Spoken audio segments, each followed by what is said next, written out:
Okay, look, it's starting to feel like I end every video that I post by saying that I want to branch out and talk about more than just superhero movies. Yes, I love superhero movies and TV shows and games, but there's so many other things that I want to cover on the channel. I'm still slowly writing something about Marriage Story and Knives Out, which were my two favorites from 2019. I still want to cover the incredibly underrated and almost never talked about short-lived MTV comedy series Zack Stone Is Gonna Be Famous. I mean, hell, I still have plans and even a rough outline for a video about the death of the traditional sitcom. And yet, here I am again to talk about more, you guessed it, Cape. But this is some really good Cape. Before I dive deep into this portion of the DC multiverse that I chose, I want to introduce you to DC Defined. Yes, I know what you're thinking. I just participated in a giant YouTube video essay collab somewhat recently, but this one was planned before I even knew that one existed, so that's my excuse here. Anyway, myself and a group of very talented creators, much more talented than myself, decided to team up and each pick something from the long-running history of DC Comics that we think, well, defines DC. So if you like this video, then chances are you'll like some of the others, so go check out the playlist here on YouTube, which of course you can find linked right down below. But if you want to make your own video and contribute to the playlist, just reach out to Joshua Lozano on Twitter with your own video, and that's pretty much it. Anyway, let's go back to the beginning. It's 2013, and Zack Snyder just put out the first of what would eventually become his DCEU trilogy, Man of Steel. I'm going to be honest here for a second, I never saw that film, or really any of these DCEU films when they first came out, so I didn't really know what to expect. I was never the biggest fan of Superman as a character. I had always found him kind of boring, the all-powerful alien godlike guy from another planet here to protect Earth. There really wasn't anything interesting to that for me. To my dumb kid ape brain, there was no real way to hurt him or create any sort of tension with that character, and honestly, that's still the main reason why I don't think a Superman video game could work today. At least not in the way people want to, which is in the realm of the Arkham games for Batman, but that could be an entirely different video on its own. Anyway, I bring this up because I finally decided to watch Man of Steel during the summer of 2020 since, nothing else was really going on, the world was in lockdown, and I actually really liked it. So I was kind of surprised when I went online and saw that people widely found this movie to be mediocre or just plain bad. I didn't really understand it. I had a lot of fun with it. Henry Cavill seems like the definitive Superman after Christopher Reeves, so I was a fan. As for Batman though, I've always loved him as a character, even dating back to Adam West. I don't have a whole lot of familiarity with his version of the character. I've only seen a handful of episodes and the 60s movie, so that's really my only basis there. I did, however, grow up watching a lot of the Burton and Schumacher films from the 80s and 90s, and of course, the Nolan trilogy. How could I even mention Batman and not bring up the Nolan trilogy? It's one of the best film trilogies of all time, period. And of course, there's the animated series and the Batman Arkham games, which are fantastic interpretations of the character. Needless to say, Batman as an IP has been treated very, very well outside of his original medium in the comic books. So after enjoying Man of Steel as much as I did, I thought I would check out the rest of the DCEU since most of, if not all of the films were already on HBO Max. I thought Batman vs Superman was very mediocre. I wasn't crazy about how they handled Batman in that movie, and I just kind of thought it was boring for the most part.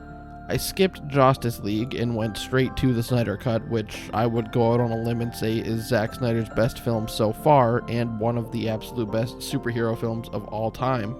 2016 Suicide Squad was so boring that I fell asleep for a bit, but I woke up and feel like I missed nothing, and I don't really want to watch it again, so I'm not going to. I actually genuinely love both Wonder Woman films. I don't care what anyone says about Wonder Woman 84, that movie is fun as hell. As for Aquaman though, I thought that one was honestly a bit boring too. I mean, don't get me wrong, James Wan is a great director, but I just don't like Aquaman as a character. Maybe seeing it after all this Amber Heard, Johnny Depp stuff probably didn't help, so I will, I'm sure, go back and watch it before the second one comes out, but as of right now, I just don't really care. On the flip side though, Shazam is one that I watched very recently in the last couple months, and I loved it.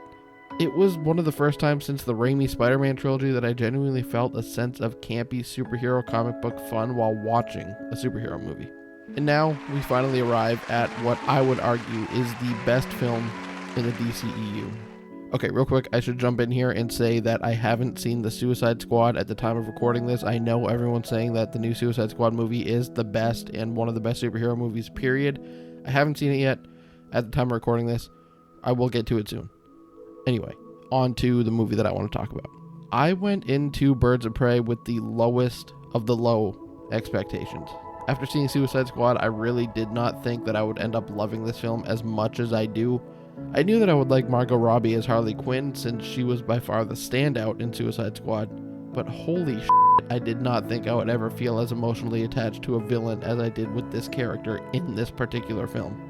I would even put the choice to cast her as Harley Quinn right up there with RDJ as Tony Stark or Chris Evans as Steve Rogers. Now, okay, I don't want to get ahead of myself yet, but let's just jump right into the casting choices for this film. Can I help you? Why, yes, you can. I'm here to report a terrible crime. Now, like I just said, Margot Robbie is probably the best choice to play Harley Quinn in a live-action setting. Sitting here writing this, I am seriously having a tough time trying to think of another actress with her level of talent that could portray this character in the same way that she's been able to so far. I mean, like I just said, even in 2016 Suicide Squad, which as you all know is abysmal, her character is the standout of the film. If you've seen that film, though, you know it's not a tough feat, but regardless, the point I'm trying to make here is that Margot Robbie is unbelievably talented in everything I've seen her in, whether it's The Wolf of Wall Street, Once Upon a Time in Hollywood, I, Tonya, and obviously as Harley. Basically, to put it simply for you, Margot Robbie is Harley Quinn. And while I'm on the topic of casting and performances, I suppose I should touch on the rest of the ensemble here.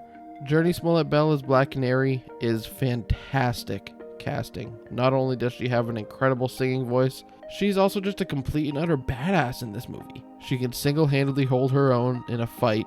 She can take on a ton of enemies at once by herself, and of course she has the canary powers. Now, I want to talk about one of my absolute favorite people on the planet. Before I saw this movie, I had no idea she was even in it, and that's Mary Elizabeth Winstead. Ramona Flowers is in Birds of Prey. That alone should sell you on this movie. She was a highlight of the film for me, well, one of the many highlights, an absolute powerhouse on the screen. She stole almost every scene that she was a part of. That being said, though, she wasn't in the film nearly as much as I would have wanted, but I'm sincerely hoping that she shows up again at some point in the future of the DC Universe. Now, I will admit I'm not super familiar with Cassandra Cain as a character, but the direction they took her in this film, it worked for me within the context of the story. I remember seeing back when this first came out that a criticism that a few people had online was that this was such a departure from the Cassandra Cain in the comics. I thought Ella J. Basco nailed it in this performance. It was fantastic. She was kind of funny, and it was cool to see.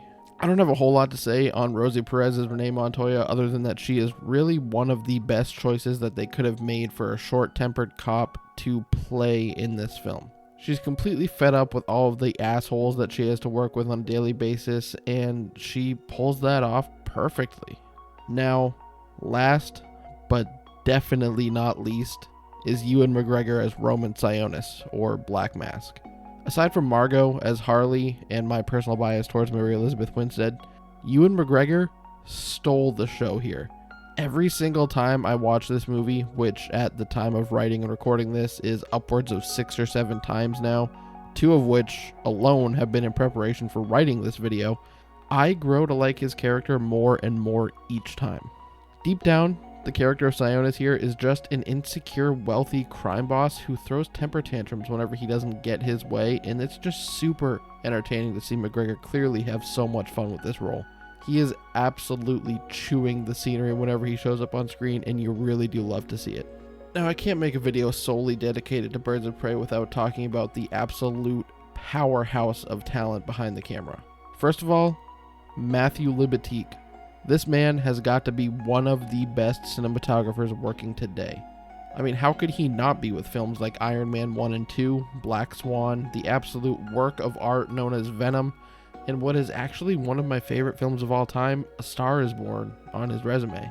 Say what you will about any one of the films I just listed, but the cinematography is easily one of the best parts of all of them. This man is a machine, and he cannot and will not be stopped. Every time I see his name pop up in the credits of a movie, it just makes me appreciate the film that I just watched even more, and I can't wait to see what he works on next. I'll admit, I didn't really know who Cathy Yan was before seeing Birds of Prey. As far as I know, as far as I was able to find anyway, this seems to be her first big studio feature, and I gotta say, she killed it.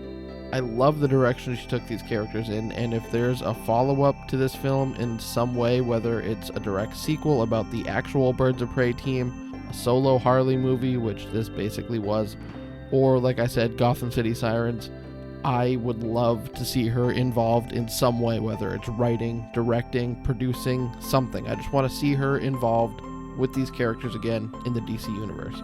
Now, I've heard some people call this a woke SJW Deadpool knockoff or something along those lines, but it's so much more than that.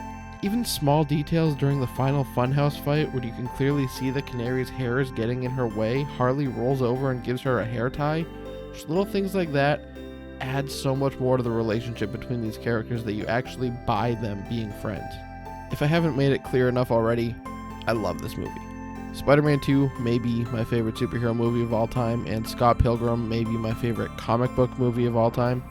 But I would go out on a limb and say that Birds of Prey is my favorite DC movie of all time. I just want to take a quick minute to thank you all for watching this video. Thank you for following me through this YouTube journey. Thank you for the support on my last video. And like I said at the beginning, if you are interested in seeing the other creators' videos for this DC Defined collab, playlist is linked right down below. Go check them out. Hit up Josh on Twitter. I will link his Twitter right down there if you want to add your own video to the playlist. You just got to make something about something that you love about DC. That was a bit of a convoluted sentence, way to say it, but you know, I don't know. I'm tired. I can't speak properly. Anyway, thank you all for watching. My next video is definitely going to be on the Suicide Squad from James Gunn. So look out for that, hopefully in the next week or two after you're seeing this. And as always, see you next time.